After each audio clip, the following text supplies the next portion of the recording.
प्रिय विद्यार्थियों, वर्त टॉपिक की निःशुल्क परिचर्चा में आपका स्वागत है। पिछले टॉपिक में अपने वर्त टॉपिक पर चर्चा की थी। आज हम उस चर्चा को आगे बढ़ाते हैं तथा पिछली वीडियो पर आधारित कुछ प्रैक्टिस क्वेश्चन भी आज अपन हल करेंगे। तो आइए इस वर्त टॉपिक की चर्चा में आगे।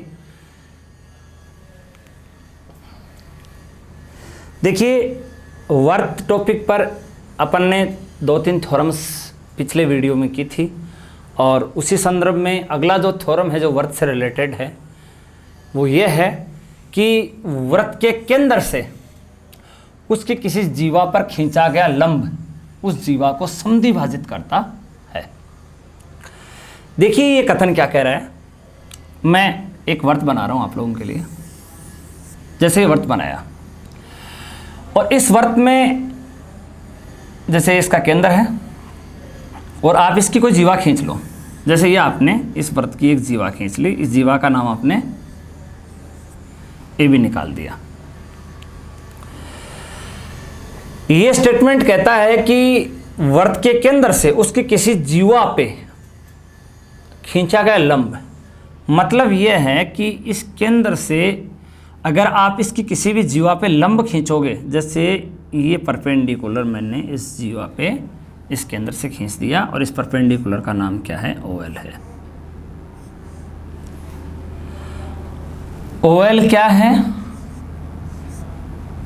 जीवा AB के परपेंडिकुलर। ठीक है, तो ये परपेंडिकुलर क्या करेगा, ये जीवा को 2 समान भागों में बांटेगा। मतलब ये हुआ कि ये जो AL भाग है और ये जो BL भाग है इनकी लंबाई आपस में समान है। तो यदि OL AB के लंबवत है तब हम कहेंगे कि AL और BL क्या होंगे, बराबर होंगे। देखो इसका रीजन क्या है। आप इस केंद्र को इस सिर्फ A से मिला दो और इसको B से भी मिला दो। देखो ऐसा करने से 2 त्रिभुज बन रहे हैं। एक तो बन रहा है देखो त्रिभुज ALO, दिख रहा है, ये ALO। ये कोण कितने का है, 90 का है। दूसरा त्रिभुज बन रहा है, समकोण त्रिभुज बन रहा है दूसरा वाला भी, BLO। देखो AL बराबर BL होने का क्या कारण है। इसके पीछे कारण यह है कि त्रिभुज ALO और त्रिभुज BLO दोनों त्रिभुज सर्वांगसम हैं। अब अगर मैं आपसे पूछूं कि ये किस नियम से सर्वांगसम है तो आप मुझे रिप्लाई करो। देखें ये किस नियम से दोनों त्रिभुज सर्वांगसम हैं। जबकि मैं आपको थोड़ा हिंट देता हूं। देखो OA और OB दोनों बराबर हैं क्योंकि ये दोनों एक ही वर्त की त्रिज्या हैं। तो दोनों समकोण त्रिभुजों का देखो ये कर्ण समान है। ठीक है, और ये देखो OL जो है वो दोनों में कॉमन हो गई है। ओके, और एक कोण दोनों में 90 का है। तो पीछे मैंने आपको त्रिभुजों की सर्वांग समता पढ़ाई थी। तो आप उस वीडियो के आधार पे मुझे ये बताओ कि ये त्रिभुज ALO और त्रिभुज BLO सर्वांगसम किस नियम से हैं। जबकि दोनों त्रिभुजों में देखो कर्ण समान है, एक भुजा समान है और एक कोण 90 डिग्री का है। तो किस नियम से सर्वांगसम है, RHS, समकोण कर्ण भुजा सर्वांग समता नियम से दोनों त्रिभुज क्या हो गए, सर्वांगसम हो गए। आगे बात समझ में। और जब ये दोनों त्रिभुज सर्वांगसम हो गए तो ये बताओ बची हुई भुजा कौन सी थी। इसकी तो AL और उसकी BL ये भी आपस में क्या हो जाएंगी, बराबर हो जाएंगी। तो ये वाली बात आपको समझ में आई कि वृत्त के केंद्र से जीवा पे खींचा गया लंब जीवा को समद्विभाजित क्यों करता है। ओके, क्योंकि ये दोनों त्रिभुज क्या हो जाते हैं, इसमें सर्वांगसम हो जाते हैं। चलो इस बात पे आधारित क्वेश्चन अपने से किस प्रकार से पूछा जाता है उस पर बात करते हैं। इसमें क्वेश्चन इस तरह से पूछा जाता है अपने से, जैसे ये वृत्त आपके सामने बना है, ये इसका केंद्र है। इसमें प्रश्न 2-3 प्रकार से पूछ सकता आपसे। देखो कैसे कैसे। ये आपको पता है केंद्र से आपने जीवा पे लंब खींचा है और ये है वृत्त की त्रिज्या, जो इस समकोण त्रिभुज का कर्ण भी है। इसमें प्रश्न पूछा जाएगा तो ये समकोण त्रिभुज जो है आपका ALO, इस समकोण त्रिभुज ALO की 3 भुजाओं में से आपको 2 भुजाओं की माप देगा और तीसरी भुजा की माप आपसे पूछेगा। जैसे मैं क्वेश्चन बोल रहा हूं, एक वृत्त की त्रिज्या 10 सेमी है। कितनी है? 10 सेमी। उस वृत्त की कोई जीवा केंद्र से 6 सेंटीमीटर दूरी पर है, तो केंद्र से जीवा की दूरी शब्द का अभिप्राय क्या है? केंद्र से जीवा की लंबवत दूरी। तो क्या कहा मैंने? एक वृत्त की त्रिज्या 10 सेमी है, 10 सेमी दिखा दी, और उस वृत्त की एक जीवा जो केंद्र से 6 सेमी दूरी पर है, ये देखो केंद्र से 6 सेमी दूरी पे है, ये वाली जीवा केंद्र से 6 सेमी दूरी पे है, तो जीवा की लंबाई बताओ। आपको जीवा की लंबाई निकालनी है, तो जीवा की लंबाई निकालने के लिए पहले आपको इस समकोण त्रिभुज का ये आधार निकालना पड़ेगा, जिसको मैंने x बोल दिया। अब देखो ये कर्ण है, ये लंब है और ये आधार है, तो अब आपको आधार निकालना है, तो पाइथागोरस प्रमेय का उपयोग करो। आधार का स्क्वायर बराबर है कर्ण का स्क्वायर माइनस लंब का स्क्वायर। 64 बच गया, और देखो वर्गमूल लेने से कितना आ गया? 8। 6, 8 और 10 आप जानते हो पाइथागोरस त्रिक होता है, तो 10 और 6 है, तो जो बची हुई भुजा है वो कितनी आएगी? 8 आएगी। समकोण त्रिभुज की 2 भुजा 10 और 6 है, तो बची हुई तीसरी भुजा कितनी आएगी? 8 आएगी, जिसको अपन ने पाइथागोरस प्रमेय के उपयोग से भी निकाल लिया। तो ये कितनी आई? 8। अब आपसे जीवा की लंबाई पूछी है, तो बताओ जीवा की लंबाई कितनी आएगी? अब 8 ही आई तो इधर वाली भी तो 8 ही होगी ना, तो कितनी होगी बताओ? 8 का दूना 16। तो एक क्वेश्चन तो ऐसे पूछा जा सकता है आपसे। दूसरा देखो आपसे यूं पूछ सकता है कि जैसे एक वृत्त है और इस वृत्त की कोई जीवा की लंबाई 24 सेमी है। कितनी है?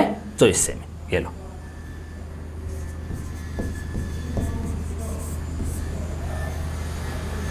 और ये जीवा केंद्र से 9 सेंटीमीटर दूर है, 9 सेंटीमीटर। और आपसे पूछ लिया अगले ने वृत्त की त्रिज्या क्या है?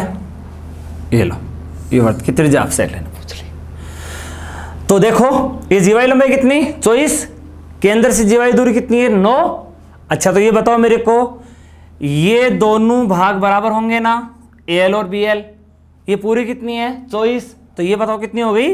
12। अब ये समकोण त्रिभुज OLA है, इसका लंब आपको ज्ञात है, आधार आपको ज्ञात है, कर्ण आपको निकालना है। तो देखो 9, 12 और 15 का पाइथागोरस त्रिक होता है। तो अगर आपको पाइथागोरस त्रिक याद है तो 9, 12 के साथ कितना आएगा? 15 आएगा। नहीं याद है तो कोई बात नहीं, आप पाइथागोरस प्रमेय का उपयोग करके कर्ण का स्क्वायर बराबर निकाल लो। तो x स्क्वायर बराबर 9 का स्क्वायर 81 और 12 का स्क्वायर 144। तो कितना आएगा बताओ? ये हो गया 225। और अब आप वर्गमूल ले लो, तो 225 का वर्गमूल कितना होता है? 15। तो ये कर्ण आपका कितना आ गया? 15 आ गया। अच्छा, और कैसे क्वेश्चन पूछ सकता है आपको? और इस प्रकार से एक क्वेश्चन, जैसे इसमें तो आपको मैंने क्या दिया था? कर्ण दिया था, लंब दिया था, आधार निकालना था। इसमें बताओ क्या क्या दिया था? लंब दिया था, आधार दिया था और कर्ण निकालना था। अब आपको कर्ण दे देगा और आधार दे देगा और आपसे लंब का माप पूछ लेगा। तो वो क्वेश्चन भी आप लोग कर सकते हो। जैसे इसी क्वेश्चन में अगर अपन लोग थोड़ा चेंज कर दें, आपसे इसी क्वेश्चन में इस प्रकार की बात अगला कर ले कि एक वृत्त की जीवा की लंबाई कितनी है भाई? 16 सेमी है। कितनी है? 16 सेमी है। और वृत्त की त्रिज्या कितनी है 10 है। तो बताओ जीवा वृत्त के केंद्र से कितनी दूर है। तो आपको ये 16 दे दी, तो आप इसको कितना कर लोगे, ये कितनी हो जाएगी 8, ये 8 हो जाएगी और ये 10 दे रखी है। अब आप लंब का मान निकाल लोगे ना, कितना आएगा बताओ 6 सेंटीमीटर आ जाएगा। कर्ण का वर्ग माइनस आधार का वर्ग बराबर लंब का वर्ग। तो अपन लोग लंब को जैसे इसको इस प्रकार से हल करेंगे तो ऐसे कर लेंगे, जैसे इसको अक्ष मान लेंगे तो अक्ष स्क्वायर बराबर बताओ क्या कहोगे, कर्ण का वर्ग 10 का वर्ग 100 माइनस लंब, ये आधार दे रखा आपको 8 का वर्ग 64, तो बताओ कितना बच गया 36। तो अक्ष कितना आ गया बताओ 6। कुल मिलाकर ये निष्कर्ष निकलता है कि समकोण त्रिभुज की 3 भुजाओं में से हमें 2 माप तो ज्ञात होंगी और हमें तीसरी माप निकालनी होगी। तो इस प्रकार का क्वेश्चन आपसे परीक्षा में पूछा जा सकता है। ओके, नेक्स्ट देखिए, आगे अपनी चर्चा का आगे बढ़ाते हैं। वृत्त की स्पर्श रेखा। तो सबसे पहले वृत्त की स्पर्श रेखा को अपन लोग डिफाइन कर लेते हैं कि वृत्त की स्पर्श रेखा किसे कहेंगे अपन लोग। तो एक ऐसी रेखा जो वृत्त को एक बिंदु पे काटे, जैसे ये देखो मैंने एक रेखा खींची है, ये देखो वृत्त को एक ही बिंदु पे काट रही है, ठीक है। इस रेखा को क्या कहोगे आप लोग, वृत्त की स्पर्श रेखा कहोगे। वह रेखा जो वृत्त को एक ही बिंदु पे काटे वृत्त की स्पर्श रेखा कहलाती है। तथा इस स्पर्श रेखा के और इस वृत्त के कटान बिंदु को, वृत्त के और स्पर्श रेखा के कटान बिंदु को क्या कहोगे, स्पर्श बिंदु कहोगे। क्या कहोगे, स्पर्श बिंदु। देखो ये आपको यहां दिखाया है, वह रेखा जो वृत्त को एक ही बिंदु पर काटे वृत्त की स्पर्श रेखा कहलाती है, ये स्पर्श रेखा होगी। इस रेखा तथा वृत्त के कटान बिंदु को, इस रेखा तथा इस वृत्त के कटान बिंदु को क्या कहोगे, स्पर्श बिंदु कहोगे। इस स्पर्श बिंदु को, ये जो स्पर्श बिंदु है इसको केंद्र से मिलाने वाली, इस स्पर्श बिंदु को केंद्र से मिलाने वाली ये जो त्रिज्या होती है, ये इस स्पर्श रेखा के साथ 90 डिग्री का कोण बनाती है। ये बात भी आपको ध्यान में रखनी है।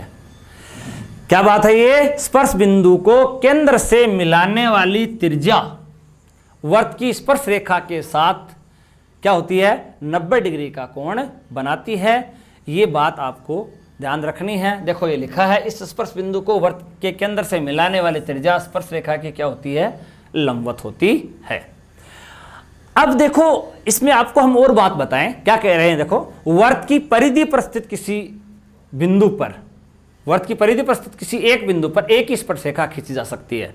मतलब यह है कि अगर आपने कोई वृत्त लिया और उसके ऊपर एक बिंदु आपने परिधि पे ले लिया, तो आप इस परिधि की इस बिंदु पे आप एक ही स्पर्श रेखा खींच सकते हो, एक से ज्यादा स्पर्श रेखा इस बिंदु पे नहीं खींच सकते।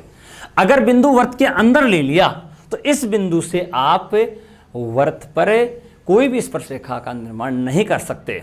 और अगर बिंदु आपका वृत्त के बाहर है, वृत्त के बाह्य किसी बिंदु से वृत्त पर अधिकतम 2 स्पर्श रेखाओं की रचना की जा सकती है, जो लंबाई में क्या होती हैं, बराबर होती हैं। मतलब वृत्त के अगर आपने बाहर अगर कोई पॉइंट लिया है, अगर आपने वृत्त के बाहर अगर कोई पॉइंट लिया है, तो उस पॉइंट से आप वृत्त पर कितनी स्पर्श रेखा बना सकते हो, अधिकतम 2 बना सकते हो। जैसे ये बिंदु आपने लिया तो एक तो ये स्पर्श रेखा बना सकते हो और एक आप ऐसे दूसरी स्पर्श रेखा बना सकते हो। अधिकतम आप 2 ही स्पर्श रेखाओं की रचना वृत्त के बाहर किसी बिंदु से कर सकते हो। और ये दोनों जो स्पर्श रेखा होती हैं ये लंबाई में क्या होती हैं, समान होती हैं। देखो इस स्पर्श रेखा की लंबाई जो है वो किसको कहोगे, पी से लेके स्पर्श बिंदु तक की जो लंबाई दूरी है, पी से लेके स्पर्श बिंदु तक की जो दूरी है उसे इस स्पर्श रेखा की लंबाई कहा जाएगा। तो इसकी लंबाई पीए है और इसकी लंबाई क्या है, पीबी है। तो हमने क्या कहा, वृत्त के बाहर अगर कोई बिंदु है तो उस बिंदु से आप वृत्त पे अधिकतम 2 स्पर्श रेखाओं की रचना कर सकते हो, और वो दोनों जो स्पर्श रेखाएं हैं वो लंबाई में क्या होती हैं, बराबर होती हैं। अब देखो अपन लोग इस बात को अपन लोग देखते हैं कि ऐसा क्यों होता है कि पी और पीबी बराबर क्यों होती हैं, और भी कुछ चीजें हमें यहां से देखने को मिलेंगे। तो आइए एक बार इस बात पे अपन लोग चर्चा कर लेते हैं कि वृत्त के बाहर किसी बिंदु से वृत्त पे खींची गई स्पर्श रेखाएं लंबाई में बराबर क्यों होती हैं। आइए देखो ये वृत्त मैंने बनाया और इस वृत्त के बाहर ये बिंदु है P और ये एक स्पर्श रेखा मैंने खींची और ये दूसरी स्पर्श रेखा मैंने खींच दी। ठीक है, PA और PB। हम जानना चाहते हैं कि वर्त के बाहर स्थित किसी बिंदु से वर्त पे खींची गई स्पर्श रेखाएं लंबाई में बराबर क्यों होती हैं, इस बात को हम जानना चाहते हैं। तो आइए देखें कि ये लंबाई में समान क्यों होंगी। एक काम करो, आप इस वर्त के केंद्र को इस बिंदु A से मिला लो, आप स्पर्श बिंदु से। अच्छा, तो मुझे बताओ, मैंने आपको अभी एक कंसेप्ट बताया था कि स्पर्श बिंदु को केंद्र से मिलाने वाली त्रिज्या स्पर्श रेखा के साथ कितने डिग्री का कोण बनाती है? 90 डिग्री का। ओके, दूसरी बात, इस स्पर्श बिंदु को भी आप केंद्र से मिला लो, ये कोण भी कितने का होगा? 90 का होगा। ओके, अब इस केंद्र को आप इससे मिला लो, P से मिला लो। ओके, तो अब आप लोगों के सामने दो समकोण त्रिभुज नजर आ रहे हैं आपको। देखो, PAO और PBO, ये जो दोनों त्रिभुज हैं, मैं आपसे कह रहा हूं कि ये दोनों त्रिभुज सर्वांगसम हैं। क्या कह रहा हूं? ये दोनों त्रिभुज क्या है? सर्वांगसम है। फिर से सोचना पड़ेगा आपको कि ये दोनों त्रिभुज किस नियम से सर्वांगसम हैं। आओ मैं आपको बताता हूं, देखो इनमें क्या क्या अपने को ज्ञात है। देखो, ये सेम है, इसकी भुजा OB और इसकी भुजा OA सेम है, कारण एक ही वर्त की त्रिज्या। अच्छा, इस समकोण त्रिभुज PBO में 90 डिग्री कोण के सामने की भुजा, ये कर्ण, दोनों त्रिभुजों का कर्ण सेम है, दोनों का कर्ण सेम है। OP दोनों का कर्ण है, तो दोनों का कर्ण समान हो गया है। एक भुजा समान है और एक कोण 90 डिग्री का है। बताओ किस नियम से दोनों त्रिभुज सर्वांगसम हुए? RHS नियम से। बिल्कुल सही, RHS नियम से दोनों त्रिभुज क्या हो गए? सर्वांगसम हो गए। तो अब क्या नया परिणाम मिला? जैसे ये तो कॉमन थी, ये सेम थी और ये कॉमन थी। अब नया परिणाम क्या मिला? दोनों त्रिभुज सर्वांगसम हो गए। चलो, सर्वांगसमता का अगर आप ऑर्डर लिखना चाहते हो तो ऑर्डर भी लिख लो। ये समकोण त्रिभुज आपने लिखा PAO सर्वांगसम। सर्वांगसमता लिखते समय आपको कोणों का क्रम ध्यान रहना चाहिए कि कौन कौन से कोण बराबर हुए हैं। तो देखो, इसका तो A और इसका B सेम है, A बीच में है तो B बीच में आ जाएगा। अच्छा, ये भुजा सेम थी ना सर्वांगसम करते समय, तो फिर इसके सामने का ये कोण और इसके सामने का ये कोण क्या आ जाएगा? बराबर आ जाएगा। ओके, तो कौन कौन से कोण बराबर हो गए? कोण उसका P और इसका भी P कोण बराबर हो गया।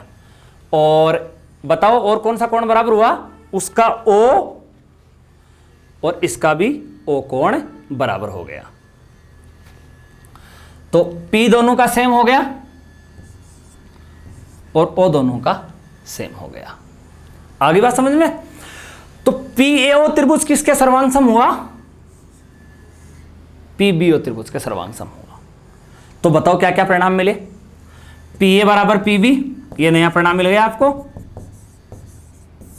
जो हम लोग चाहते थे, यही तो सिद्ध करना चाह रहे थे अपन लोग। इसके अलावा बताओ क्या क्या परिणाम मिले?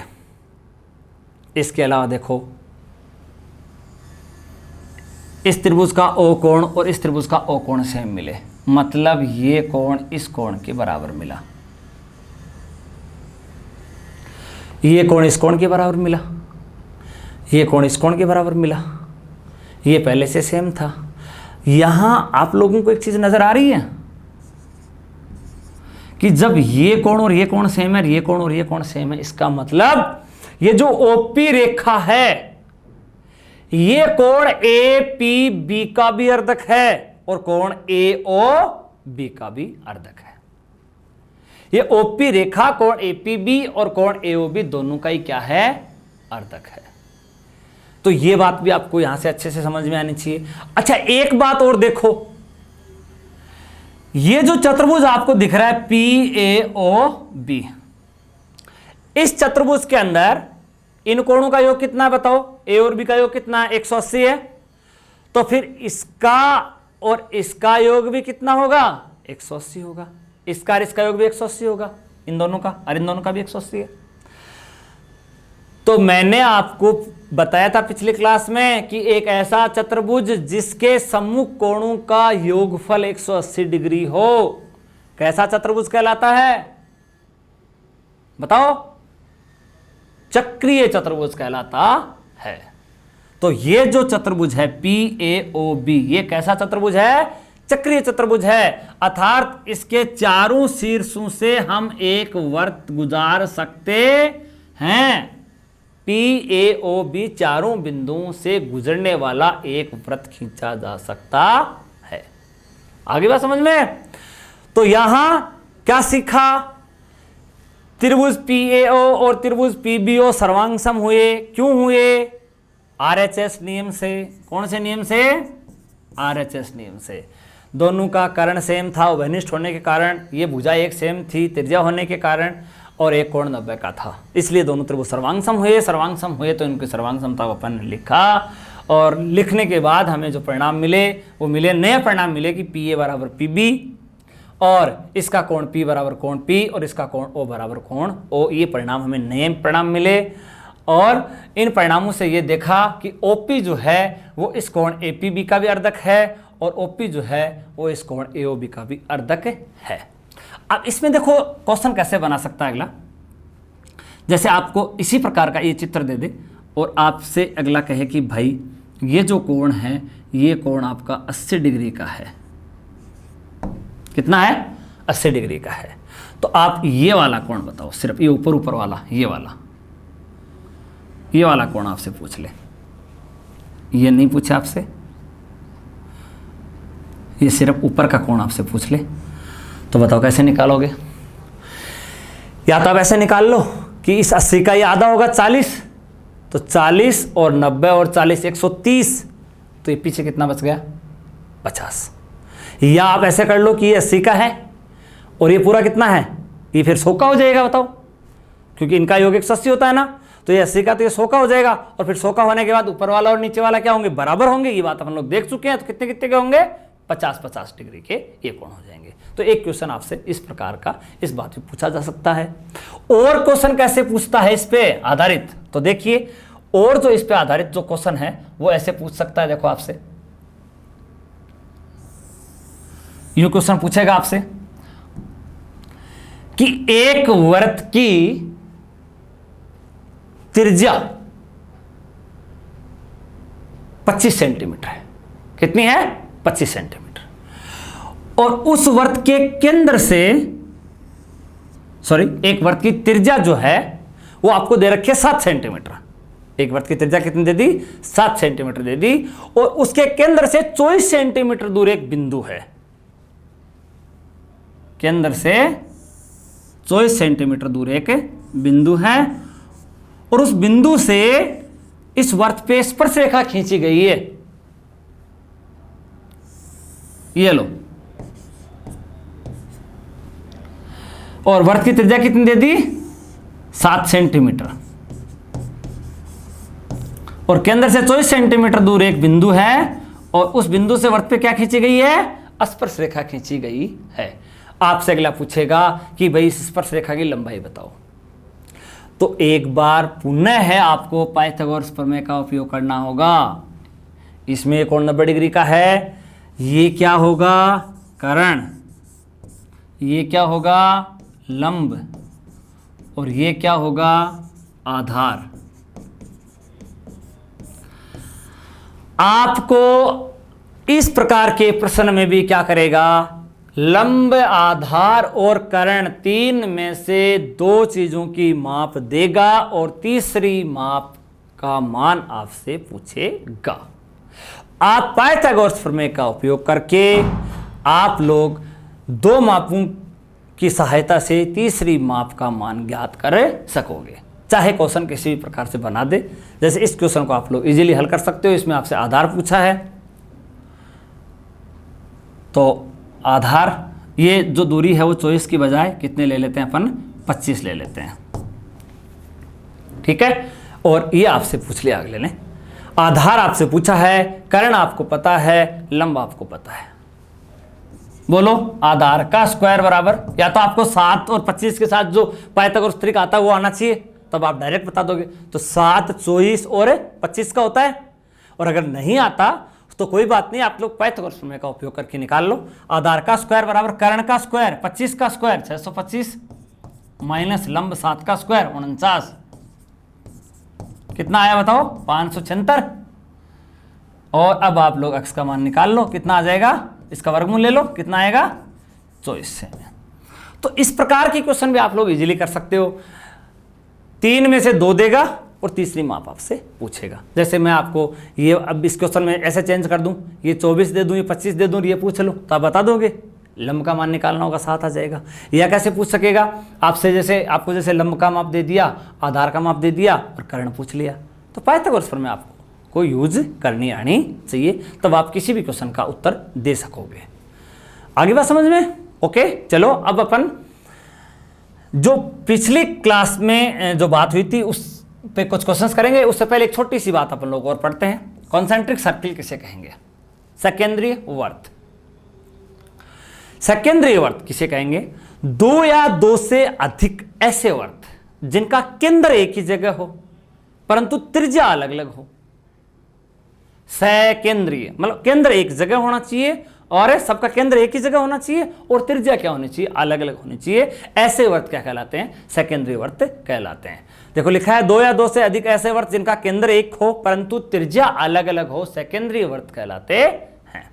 जैसे अपन लोग बहुत सारे सेकेंडरी वर्त बना सकते हैं।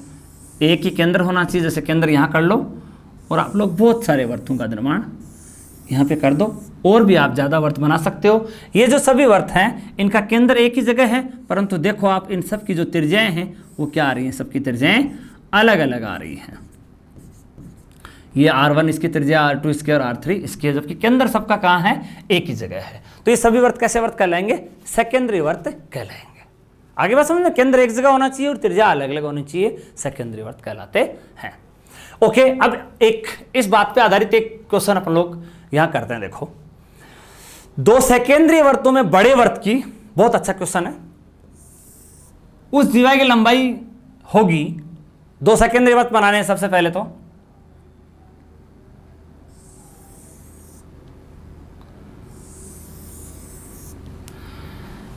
ये लीजिए भाई साहब, 2 सेकेंडरी वर्त अपन ने यहां बना दिए। ठीक है, बड़े वर्त की उस जीवा की लंबाई, तो अब आपको बड़े वर्त की जीवा खींचनी है। उस जीवा की लंबाई होगी जो छोटे वर्त को स्पर्श करती है। ओके, ये लो, ये मैंने बड़े वर्त की तो जीवा खींच दी है और छोटे वर्त की स्पर्शिका खींच दी है। ओके, तो यहां तक की बात कंप्लीट होगी, स्पर्श करती है। जीवा की लंबाई आपसे अगला ज्ञात करवा रहे हैं। अब क्या दिया है वो देखो, जबकि बड़े वर्त की त्रिज्या 15 सेमी। ओके, ये बड़े वर्त की त्रिज्या होगी भैया 15 सेमी। अच्छा, एक काम करो, इस केंद्र को इस स्पर्श बिंदु से मिला लो।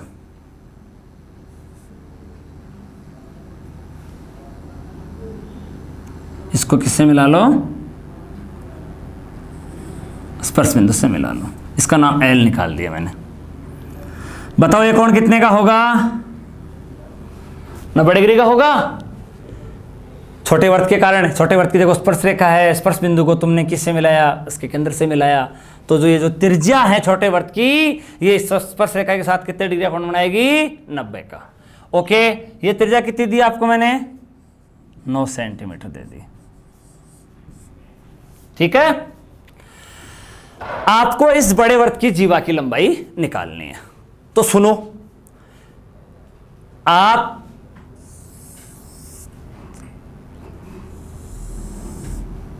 यहां देखो, छोटे वर्त की स्पर्श रेखा है, ये 15 है, ये 9 है, ये कोण 90 का है। पाइथागोरस प्रमेय का उपयोग करके आप इसका माप निकाल लो, क्योंकि ये 90 डिग्री का कोण है तो ये कर्ण हो गया, इसके सामने की भुजा कर्ण हो गई ना, और ये लंब है और ये क्या है, आधार है। तो बताओ आधार निकाल लो, x आधार का स्क्वायर बराबर निकाल लो, बोलो कर्ण का स्क्वायर माइनस लंब का स्क्वायर, ऐसे होते पाइथागोरस प्रमेय। कितना बचेगा 144, वर्गमूल ले लो 12। देखो 9, 12 और 15 का पाइथागोरस त्रिक होता है। ये 12 निकाल लिया आपने। अब सुनो, बड़े वर्ग को बनाओ।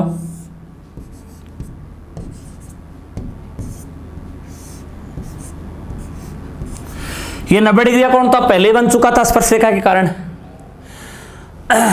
ये एल आप निकाल चुके हो 12, तो बीएल भी कितनी होगी, 12 ही होगी, क्योंकि केंद्र से ये इस जीवा पे लंब हो गया, और लंब क्या करता है, जीवा के 2 बराबर भाग करता है, तो ये दोनों भाग बराबर होंगे, तो 12 ये और 12 ये।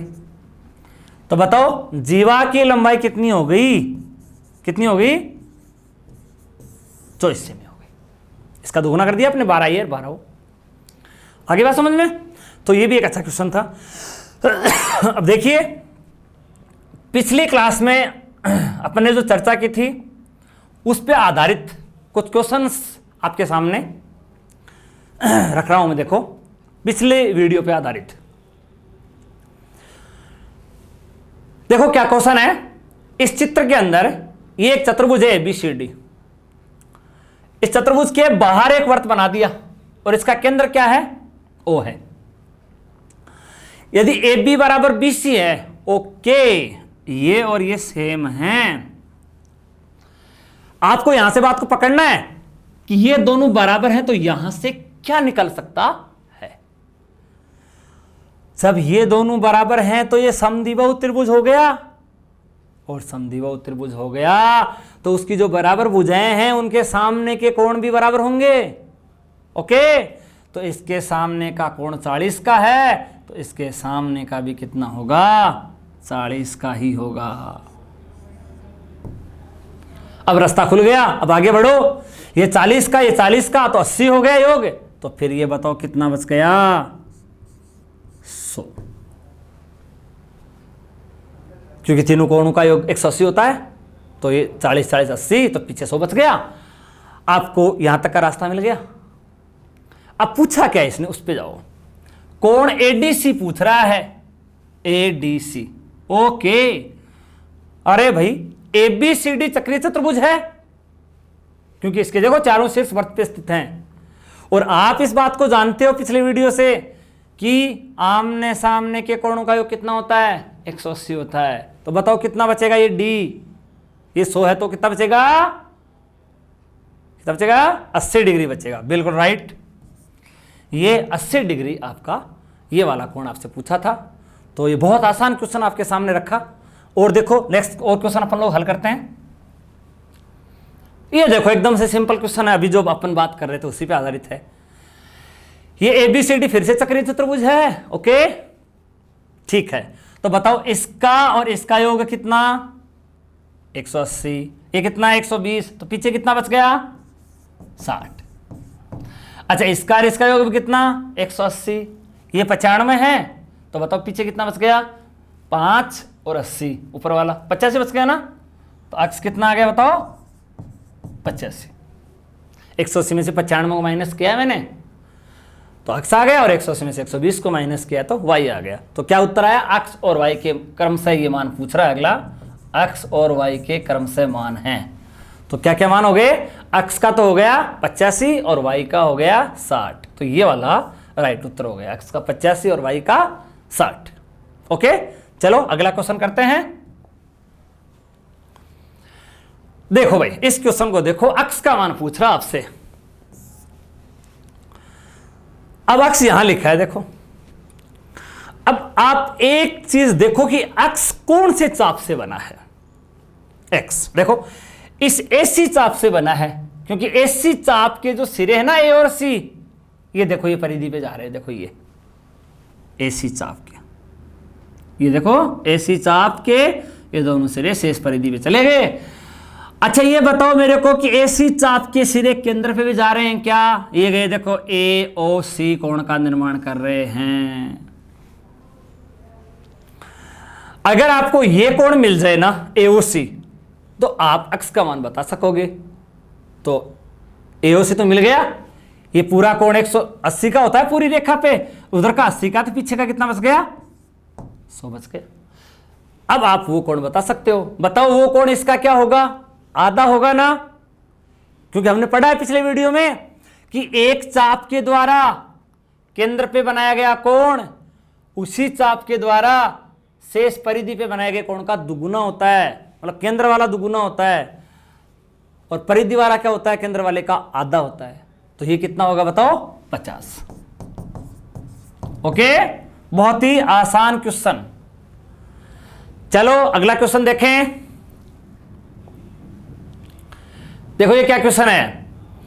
दिए गए वृत्त में केंद्र O पर कोण AOB ये 90 डिग्री का बन रहा है, तो कोण APB का मान पूछ रहा है। देखो आपको पुनः ध्यान देना चाहिए कि APB कोण AB चाप से बना हुआ है शेष परिधि पर। देखो ये शेष परिधि है और इस पे ये कोण APB बना हुआ है, तो ये कोण जो है वो इस AB चाप के द्वारा केंद्र पे बनाए गए कोण का आधा होगा। तो इस AB चाप के द्वारा केंद्र पे बनाया गया कोण AOB है जिसका मान 90 डिग्री है, तो वो कोण क्या होगा? इसका आधा होगा। तो कितना होगा बताओ? 90 का आधा 45 डिग्री। बिल्कुल सही। तो ये इस भी क्वेश्चन बहुत इजी क्वेश्चन था। चलो नेक्स्ट देखो, ये क्या क्वेश्चन है। दी गई आकृति में O वृत्त का केंद्र है, ठीक है जी, O वृत्त का केंद्र है, जीवा AB बराबर जीवा CD है। ये जीवा और ये जीवा बराबर है। कोण OBA 40 का है, OBA ये 40 का है। आप चाहो तो इसको इसे मिला सकते हो। क्या पूछ रहा है? COD ये पूछ रहा है आपसे। अब देखो इसमें आपको कौन कौन सी बातें पता होनी चाहिए और कौन कौन सी चीजें हमें ज्ञात हैं। पहले जो ज्ञात है उनको अपन लोग देख लेते हैं। ये 40 का दे रखा है। अच्छा ये बताओ मुझे, ये और ये सेम है क्या? OA और OB सेम है क्या? इस त्रिभुज AOB में OA और OB सेम हैं, क्योंकि ये दोनों वृत्त की क्या हैं? एक वृत्त की त्रिज्या है। तो ठीक है, तो ये समद्विबाहु त्रिभुज हो गया AOB। तो समद्विबाहु जब हो गया तो इसके सामने का कोण 40 है, तो बताओ इसके सामने का भी कितना होगा? ये 40 होगा। ओके, अब ये बताओ कितना बच गया? 40 40 80, तो कितना बच गया बताओ पीछे? 100। तो जो तथ्य हमें ज्ञात थे उनका उपयोग अपने कर लिया। अब आपसे ये कोण पूछा गया है, तो हम आपको एक बात बताते हैं। अगर एक वृत्त में अगर दो जीवा बराबर हैं, तो उन जीवाओं के द्वारा केंद्र पे बनाया गया कोण भी बराबर होगा। और साथ ही ये बता देते हैं कि अगर दो जीवा बराबर हैं तो उनके संगत जो चाप होंगे उनकी लंबाई भी बराबर होगी। देखो जीवा AB जीवा CD के बराबर है, तो मैं आपसे कह सकता हूं कि जो AB एक राउंड में AB चाप जो है वो DC चाप के बराबर होगा। ठीक है। और दूसरी बात क्या कही कि दोनों जीवाओं के द्वारा केंद्र पे बनाए गए कोण भी क्या होंगे? बराबर होंगे। मतलब कोण AOB और कोण जो COD है वो समान माप के होंगे। अब आपको ये कोण मिल गया AOB, तो बताओ COD कितना आएगा इस तथ्य के आधार पे? दो जीवाएं समान हैं तो उनके द्वारा केंद्र पे बनाए गए कोण क्या होते हैं? समान होते हैं। इस तथ्य के आधार पे ये कोण कितना मिल गया आपको? 100 डिग्री का मिल गया। अब मैं आपको ये कोण AOB और कोण COD बराबर क्यों हैं इसका भी रीजन स्पष्ट कर देता हूं। देखो त्रिभुज एओबी और त्रिभुज सीओडी दोनों त्रिभुज सर्वांगसम हैं। अब सर्वांगसम क्यों है, देखो मैं आपको इसकी वजह बताता हूं। देखो ये भुजा और ये भुजा सेम है, दोनों त्रिज्या हैं, ये और ये भी सेम है, ये भी त्रिज्या है, और ये आपने बराबर दे रखी है अगले को, ये और ये बराबर दे रखी है, ये और ये सेम है, ये और ये सेम है। तो इस त्रिभुज की तीनों भुजा और इस त्रिभुज की तीनों भुजा समान हो गई क्या? तो एस एस एस नियम से दोनों त्रिभुज सर्वांगसम हो गए। सर्वांगसम हो गए तो फिर ये भुजा और ये भुजा समान थी, तो इनके सामने वाले ये कोण क्या होंगे? समान होंगे। तो आपको इस बात का भी मैंने कारण यहां स्पष्ट कर दिया है कि अगर कोई दो जीवावर्त की, एक ही वर्त की अगर कोई दो जीवा लंबाई में समान होती हैं तो दोनों जीवों के द्वारा केंद्र पे बनाया गया कोण भी समान होता है तथा दोनों जीवों के संगत चाप की लंबाई भी क्या होती है? बराबर होती है। ओके, चलो एक क्वेश्चन आपको समझ में आया। अब अपन अगला क्वेश्चन देखते हैं। देखिए इस क्वेश्चन में क्या कह रहा है, यदि कोण एओबी 140 का है, एओबी कितना है? 140 का है, और बीओसी ये एंगल जो है कितना है? 100 डिग्री का है।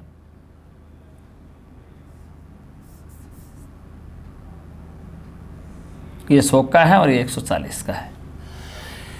कोण ए बी सी पूछ रहा है, ये वाला कोण पूछ रहा है भैया। तो पहले ये देखो, ये कोण ए बी सी किस चाप से बना है? एसी चाप से बना है। एसी चाप से शेष परिधि पे, ये देखो ये शेष परिधि, ये वाली शेष परिधि, इस शेष परिधि पे एसी चाप से बना है ये कोण एबीसी। तो ये कोण आपको कब मिलेगा? जब आप इस एसी चाप के द्वारा केंद्र पे बनाया गया कोण निकाल लोगे। तो अब आपको एसी चाप के द्वारा केंद्र पे बनाया गया ये कोण निकालना पड़ेगा। तो देखो ये कोण कैसे निकालोगे? ये पूरे एक बिंदु पे बने हुए पूरे कोणों का योग 360 होता है।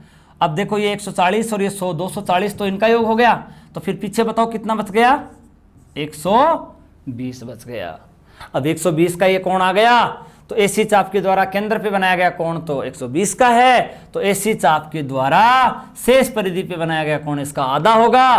तो 120 का आधा करोगे तो कितना आ जाएगा? 60 डिग्री आ जाएगा। आई बात समझ में? चलो और क्वेश्चन देखते हैं एक। ये देखो आप दिए गए चित्र में AB व्यास के अर्धवृत्त पर, ये AB व्यास का अर्धवृत्त आपके सामने दिखा रखा है, और एक बिंदु C इस अर्धवृत्त पे इस प्रकार है कि कोण ABC 60 का है। कोण ABC 60 डिग्री का है। तो कोण BAC पूछा है, ये वाला कोण आपसे पूछा है। अब देखो इसमें कौन सा कंसेप्ट काम में आएगा? पिछली क्लास में बताया था कि अर्धवृत्त में व्यास के सिरे जो कोण बनाते हैं वो कोण कितने डिग्री का होता है? 90 डिग्री का होता है, अर्थात अर्धवृत्त में बना कोण 90 का होता है। तो वो कंसेप्ट इसमें काम में आएगा। तो देखो ये व्यास के जो सिरे हैं, ये अर्धवृत्त के अंदर जो कोण बना रहे हैं परिधि पे, वो कितने डिग्री का बनेगा? 90 डिग्री का बनेगा। और जैसे ही आपको ये समझ में आया कि 90 डिग्री का कोण है, आप इस कोण का माप निकाल सकोगे। 90 और 60 को जोड़ो 150 हो गया, और 180 में से 150 को आप घटाओ, बताओ कितना बचेगा? 30 डिग्री बचेगा। तो चलो आज के क्लास में हम इतना ही करेंगे। नेक्स्ट क्लास में हम लोग सर्किल की बची प्रॉपर्टीज़ का अध्ययन करेंगे, और भी प्रैक्टिस क्वेश्चन हैं हम लोग इस पर आधारित करेंगे। Thanks all of you.